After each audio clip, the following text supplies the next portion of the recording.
Hey guys, how's it going? Hope you're doing well. My name is Crown, and today I'm going to read you some very interesting stories that I hope that you're gonna love. And now, without further ado, let's go!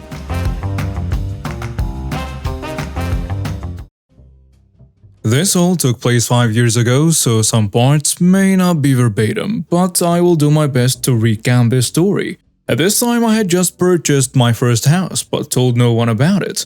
I wasn't even dating at this time.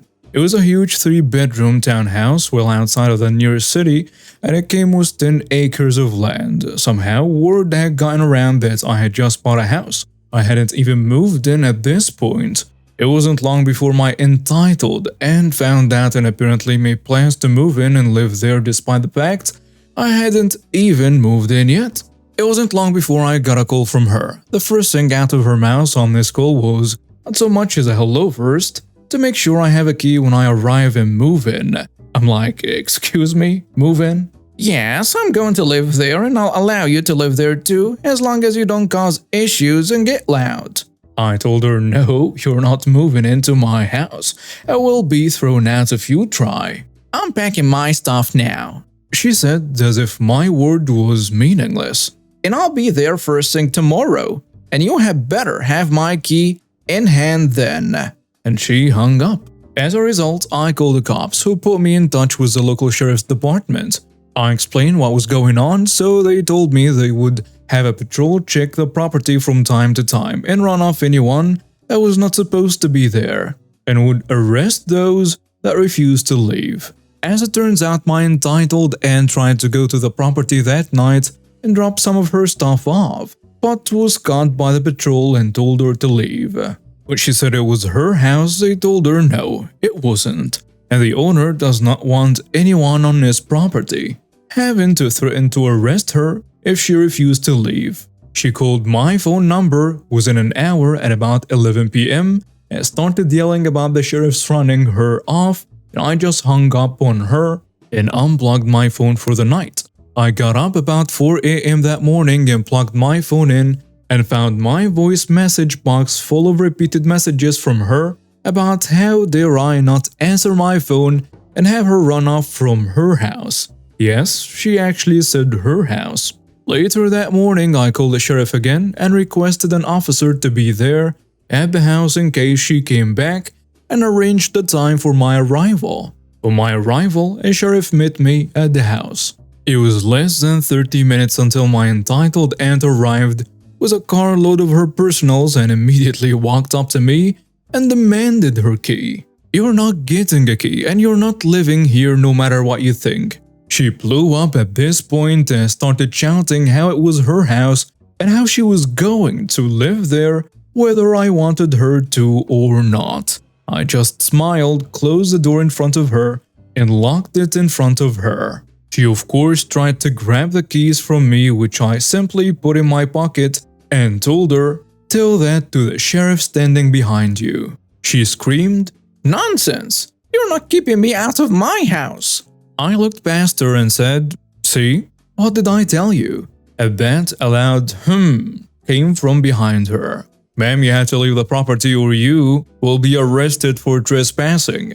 She turned with a sour look on her face, getting ready to unleash another tirade on whoever was behind her, and instead made a strangled sound and her face went white as a sheet.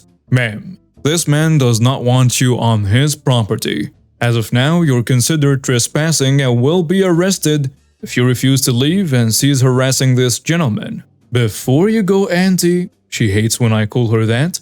Just because you want something does not mean you're going to get it, such as my new house. If I ever see you on my property again without my permission, I will have you arrested and have your car towed at your expense. If looks could kill, I'll be dead several times over from the glares she was giving me. Better yet, you're not going to be allowed to come here again. Now I don't care if you become homeless or how badly you need a place to live. Now leave before you get arrested and have to pay to get your car back after it gets towed.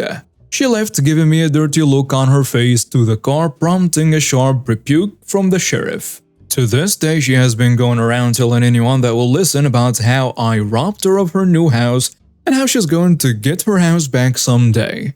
That's going to be a problem for her. Since then, I have improved the property and sold it for a tidy profit to a really nice but takes no crap couple and bought a new property with more acreage. About 25 more acres and no one is telling her I moved. She did try sneaking back onto the property about 3 months after I sold it, and the husband nearly shot her because, well, she came at around midnight, I think, trying to sneak in through an open window or something. This time she did spend about 30 days in jail, 100 hours community service, and 3 years probation plus fees and court costs for trespassing on private property and attempting to enter a private residence without permission. Do not remember what the actual charge was. Her entitlement knew no bounds, and having a gun pointed at her was a harsh but ultimately necessary lesson after learning she was not getting her way with me. From what I'm told, she has calmed down some, but still acts entitled and is actively trying to find where I live. This was back in 2015. I had recently been let go from my previous gig. My dad had just been diagnosed with cancer, and due to my less than killer performance in channel partner sales, they needed me to start working weekends. Of course, this was a non-starter with my dad being sick, so we shook hands and we went our separate ways. No hard feelings. But now, I'm out of work. A month or two later, I was offered a great job with a large company that was a sizable bump in pay and a much better title. So of course I accepted, but I had to move across the country to take this job. But it was worth it. And that seemed to be on the mend and the cancer seemed to be in remission. So I felt okay with moving away. At the time, I lived about 30 minutes away from my parents. The new company was a massive short-term lending company with over 1,000 locations across the US. I was a leader in payday loans, title loans, and so on. I didn't love the idea of working for one of these type companies, but I figured people make poor financial decisions all the time, and no one is forcing them to take the loan, and they likely understand what they are getting into. Important note. My job at Company A was basically to line up partnerships to help drive referrals to us from people looking for loans, but they didn't qualify for a real bank loan and so on. I quickly ramped up the monthly revenue to 1 mil plus per month in just a few months being there.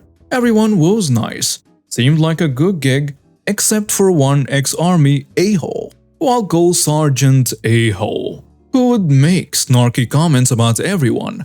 Watch the clock and report you to HR if you came in at 9:05 instead of 9, leaving at 4:45, not 5 p.m., and so on. You get the picture. Part of my job was to audit the three-party applications to verify the loans that occurred, and the loan balance/amount to calculate the referral commission for the affiliates. Basic due diligence, but I had to look at the contract for the loan they signed and the accompanying terms and conditions, and that's when I started seeing red flags left and right. People on welfare and social security taking loans against their card title with payment terms they would never be able to pay back. Old ladies taking out a personal loan against her SS payments to help pay for their grandkids' school books and so on. Just heartbreaking scenarios. Having a background in business finance and business law from college, I knew they were royally screwed the moment they signed back contracts. I would eventually lose their only car through repossession, be forced to sign over social security checks to make do on a loan, as they unfortunately agreed to that in the contract. Just awful things. I started bringing this up to any executive or leader that would listen. They all said okay, but no change happened.